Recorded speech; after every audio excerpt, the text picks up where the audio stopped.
and from the Physicians Advisory Group, want to bring on back onto the show. It's been a little bit. Dr. Felix Cabrera. Good morning, Doc.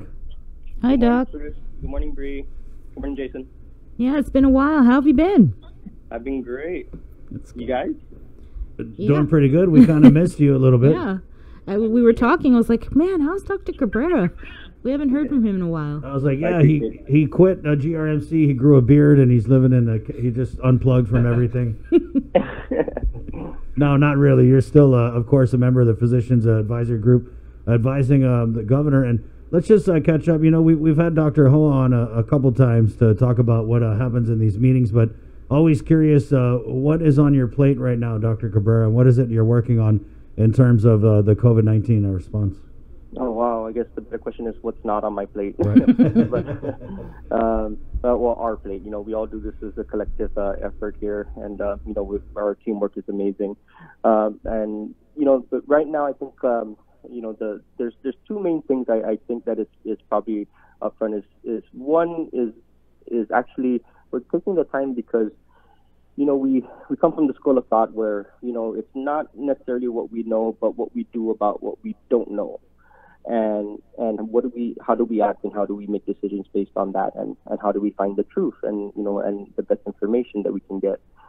And so part of that is a good rehash of what has been what we've gone through, especially over the past, you know, almost 3 months now. And, you know, decisions that were made early, and some things that may be still in effect and maybe were made on information that was very limited back, you know, maybe 1, 2, 3 months ago, and now has really evolved. And so we want to ensure that we update some of those policies and decisions, and if necessary, and, you know, make sure that it's a you know, that we don't just get stuck and we forget why things were, you know, done the way they were done when they should be updated. So I think that's the first part of what we've been trying to review and do. The second part is actually looking forward and what are the next steps here, and what are our next threats, so to speak, and how to mitigate that as well. So you know, we're focusing on that now. I did want to ask because I was thinking about it yesterday about P-Core 2 and then transition into P-Core 3, and I believe it said on the report there was that 28-day period, and so I think tomorrow would mark 28 days, right? And so we haven't heard anything. There hasn't been a press conference in a while.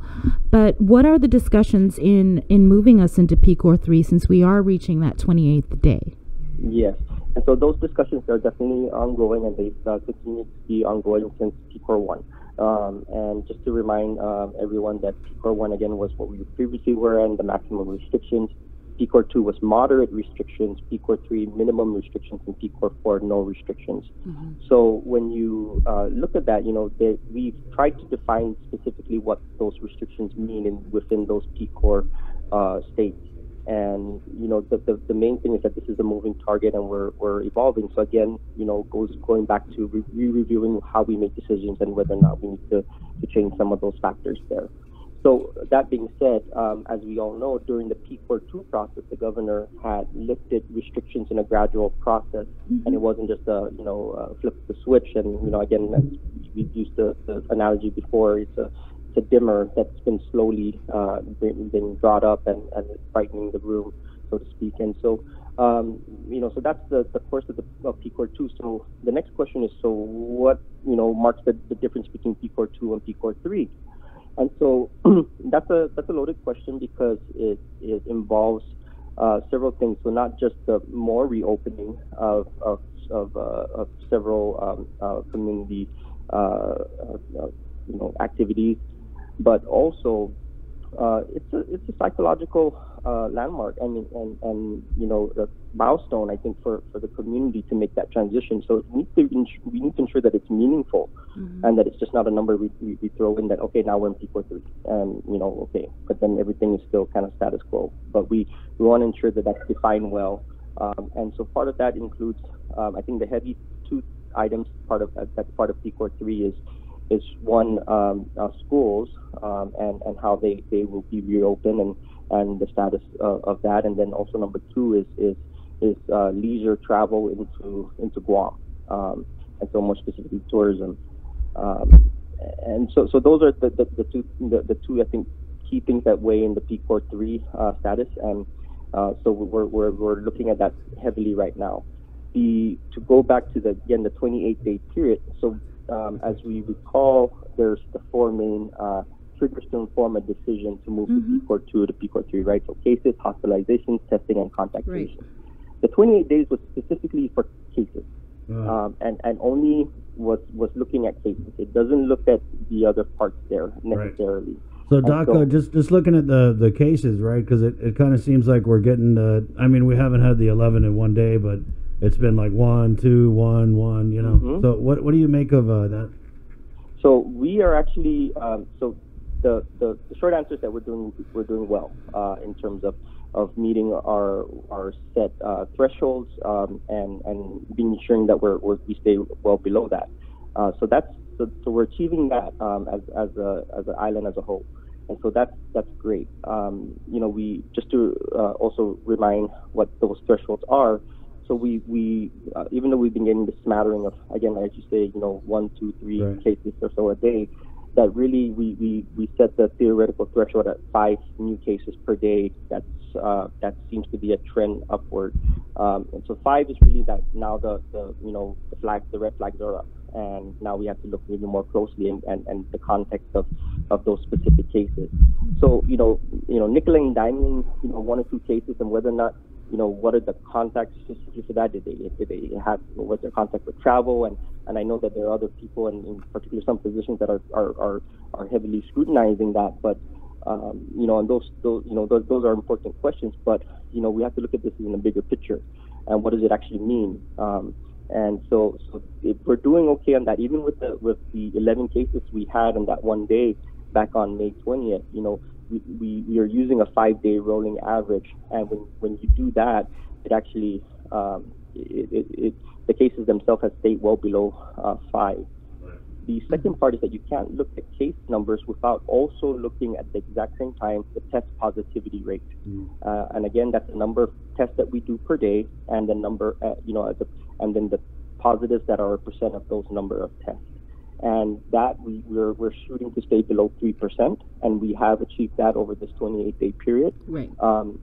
Again, using a 5-day rolling average, and so we're doing very well with that. So that's something to be very mindful of and be actually very proud of. I think overall for the island. Doc, so when you say one of the thresholds is 5 positive tests a day, for how many days would we need to have the 5 positives for you guys to have your eyebrows raised? Well, I think one day of that of rolling average that meets that threshold is already enough, because again, that's 5 days of an average where it hits that, so that's already a red flag. And then again, then the next question is, okay, what do you do with that red flag?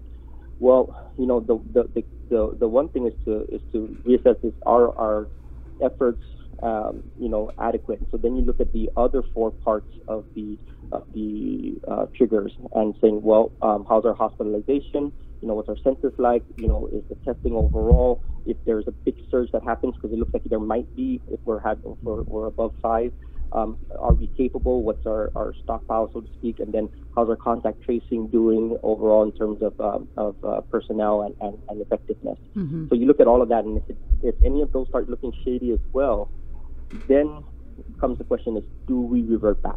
Do we go backwards? Do we go from PCOR 2 back to PCOR 1? Sounds pretty complicated, Doc, for us to go back. It is. Right. It is. It's extremely complicated, but it has to be a very short reason for us to move backwards. Right. And so right now we're not seeing that. I want to emphasize that.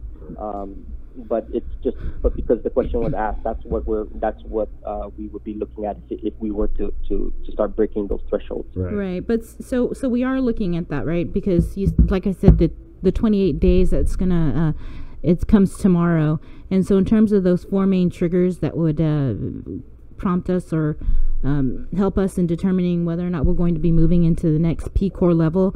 You mentioned it, cases. We haven't seen that daily spike of cases. Hospitalization, according to the SIT report, it's been practically zero almost every day. I think there's only one person right now at GMH in isolation. Testing, we've certainly increased that.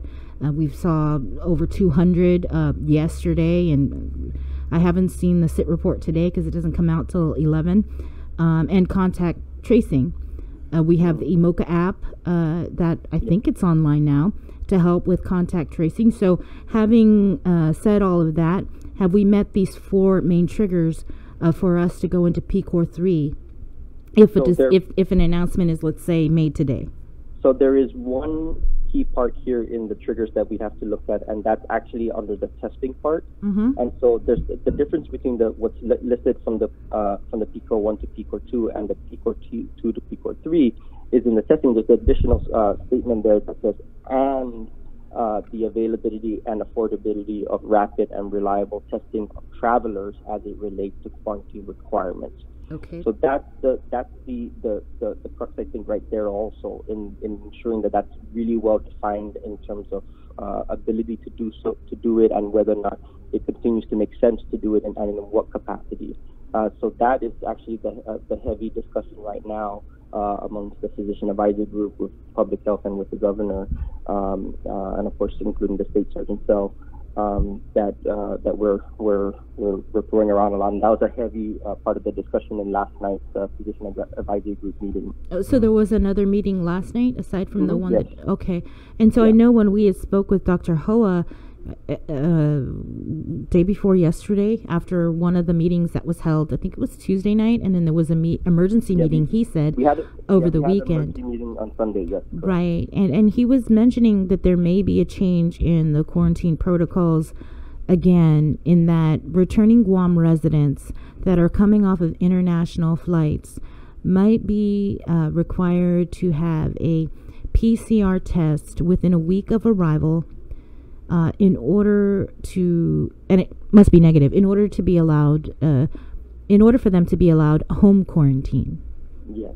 And that's a change from... Well, I want to be clear that that's a discussion point as opposed to a decision point. Okay. And so just to be extremely clear, and I think we've talked about that also, in that we can't mistake discussions for final decisions. Okay. And so it was a heavy part of the discussion, and we continue to do that. And just I don't want to dive too much into what was discussed last night because there's still decisions to be made. But we've come pretty close to a final recommendation, at least from the physician advisory group. So and just to be clear, like this was in partnership with public health. So so the representatives were there, including Linda DeNorsi, at the meeting where we discussed this heavily.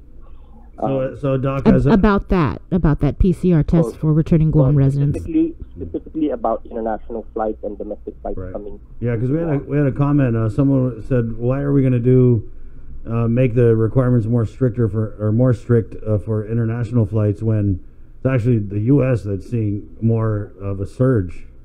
Well, that's a very good viewpoint, but we have to be very clear about what the objective data about that actually tells us. Mm-hmm. And so last night was a exercise in ensuring that we did use objective information to discuss that, because we can make that sense based on what media discussions and everything, but when we actually look at what the best information we have and what's being published, what does that actually mean? Mm-hmm. So we know that the upcoming in short time order that there's going to be resumption of international flights to Guam, mm-hmm. and in certain cases it may pose an increased risk of introducing novel or new virus to Guam.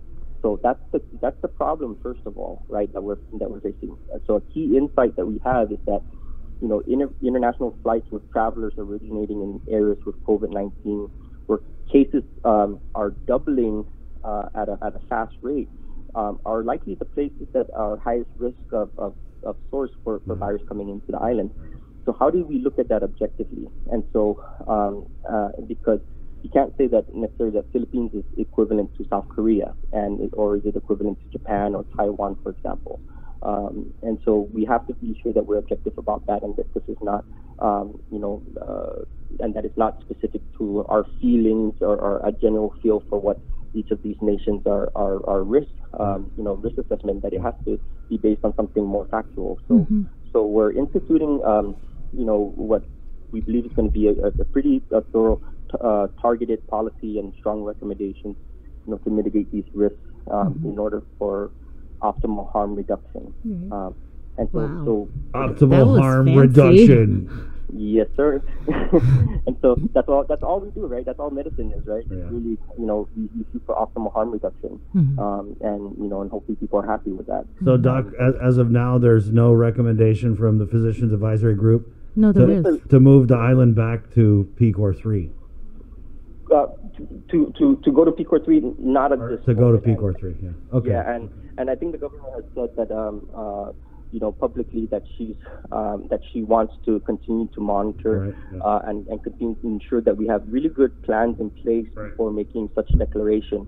Do you think this, influx of international flights is a kind of like, let's take a wait and see approach? Because, we're tracking like 800, 900 people are going to be coming into Guam. Well, I think he said 1,000, Dr. Hoa. Right. Yeah, but then I think what's not clear is how many of them are actually going to be disembarking on Guam. Right. And so that's they may just be transiting on their way to Honolulu or, stateside, what have you. Yeah. But, we have to remember that, a lot of these persons traveling are Guam residents. They're our own people, and we want to get them home, and we want to get them home safely for them and for everyone else on Guam. Yeah. And so how do we do that in a responsible way is the key question. So the part about the testing and the testing pre-boarding, I'll go ahead and just talk and mention this because that's the key part, and that's the part that the travelers are going to be probably the most interested in, because that's going to be a rate limiting step on them getting on the plane to begin with.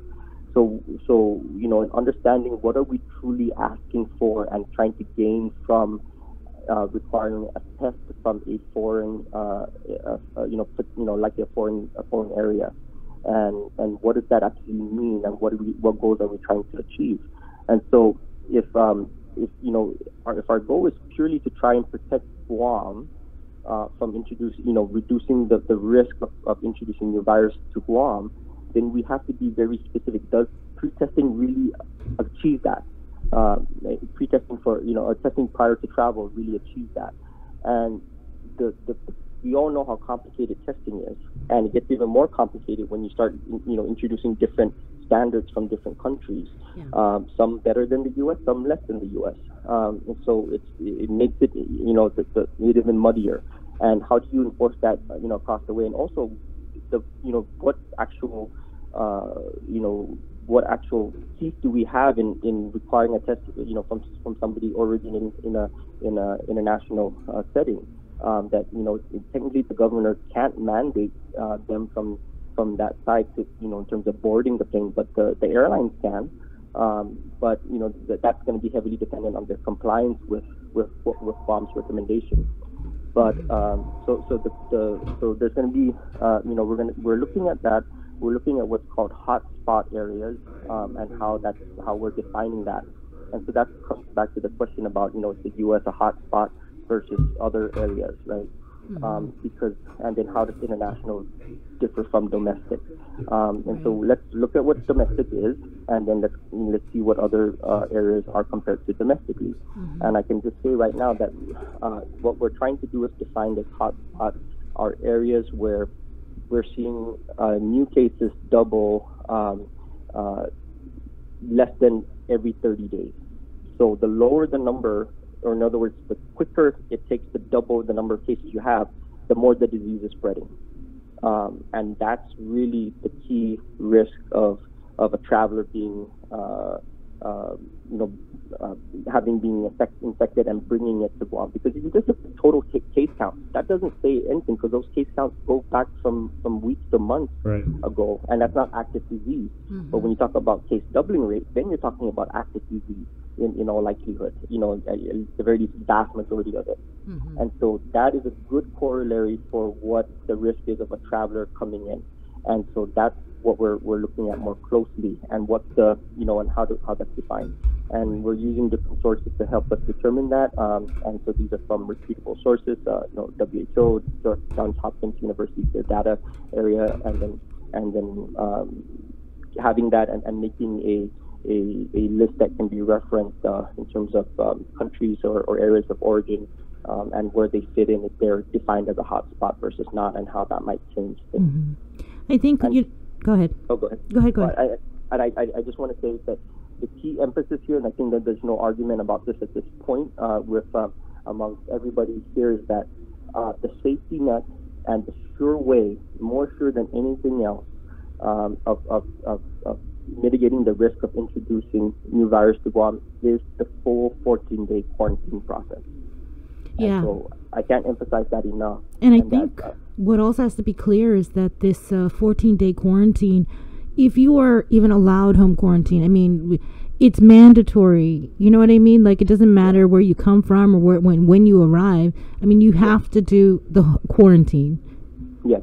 So that's the part that's not at this point any part of the debate, that everybody will undergo a 14-day quarantine. What's the discussion is where. And is it going to be done at a government of Guam facility or equivalent, or is it going to be at home or rental lodging? And so, what are the criteria that will make you eligible to go to one of those alternate sites? And then just keep in mind that it is more expensive to quarantine persons in government facilities, right, but it takes a lot more personnel to quarantine people at home. Kind of a trade-off, Doc. And let's just say, monitoring. Right, on the monitoring, are you confident, and this isn't a knock on public health, but just the process of monitoring people, especially if we're going to start letting residents quarantine at home, are you are you confident that we can keep track of these people? So the short answer is yes, and that's because and it's not just with public health, is that there's a fair amount of resources that are being looked at and in terms of recruiting and into assist in these different parts of this, because this is we have to remember that quarantine enforcement is a spin-off of contact tracing, and it utilizes similar resources, and we want those who are really good at contact tracing to stay contact tracing and not be pulled away to do quarantine detail and to check-ins.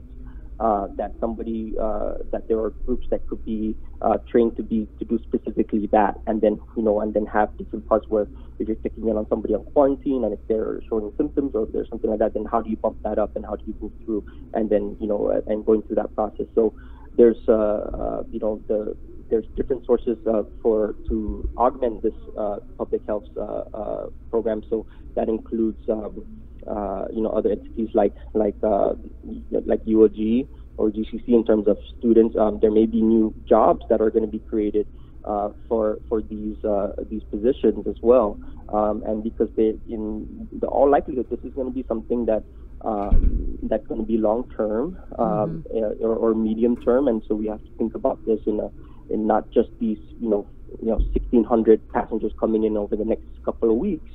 Again, not all of them necessarily terminating on Guam, right, but but moving forward. And again, all this discussion is about non-leisure travel. So these are, again, so this is not tourism we're talking about. We're talking specifically about returning Guam residents or non-residents that are here for likely essential purposes. And so we have to be clear about that. And so how do we ensure the safety? And everything I'm saying right now is subject to change once we start talking about leisure travel into Guam. And how do we address that? And where does testing come into play, if it does, in post arrival? And so these are you can already see that I'm just scraping the iceberg here, right, of giving you guys a snowflakes of what these discussions are. Man, you have a gift with the metaphors. I know. We miss scraping the iceberg and giving you snowflakes. Can we get shaved ice instead? Yeah, I'm just giving you ice sticky here, and so. And so that's all you're getting, in terms of what the deep conversations are, and that we're really taking this seriously, because a lot rides on this, and in doing this responsibly. And we have to also understand that we are at the forefront of a lot of areas that are going to look at Guam as examples.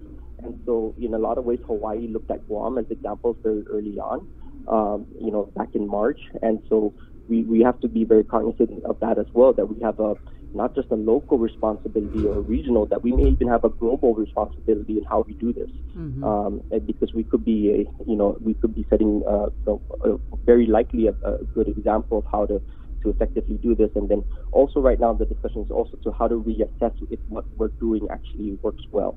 And if it's meaningful and if the resources being used adequately. So it's really getting more complicated, and it's way more in government than I ever thought I'd ever be in my whole lifetime.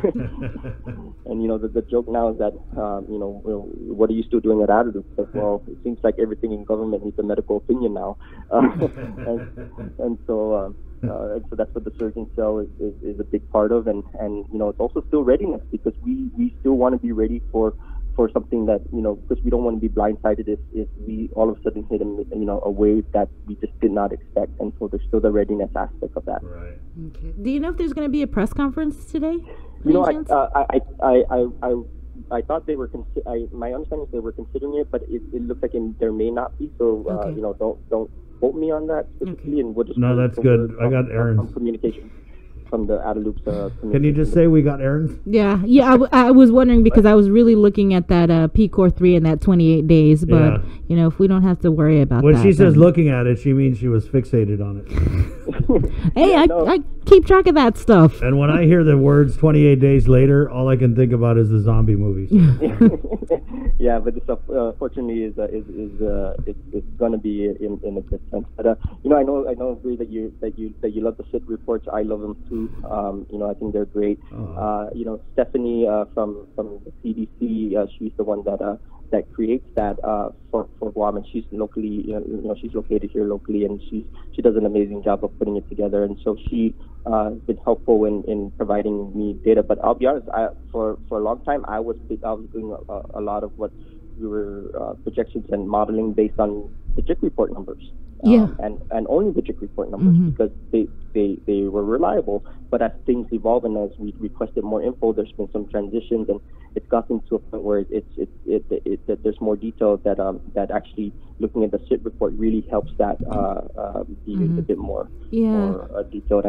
But I do also always want to throw out a caution that if it's always a little bit of information can be dangerous, in that if you're not fully looking at what the ramifications of the information you're getting, that dangerous assumptions can be made. And so I just always want to put that out there.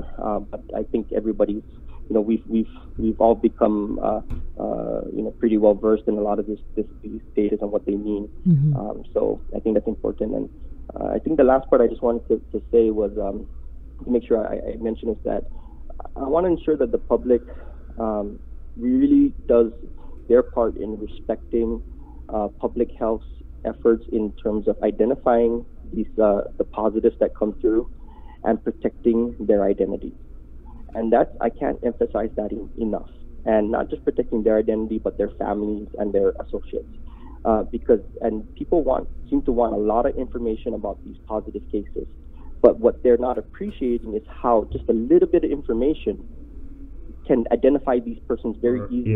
Yeah. Like, you mean somebody who came from Mexico? Exactly. Right. Yeah. So we saw that detail there.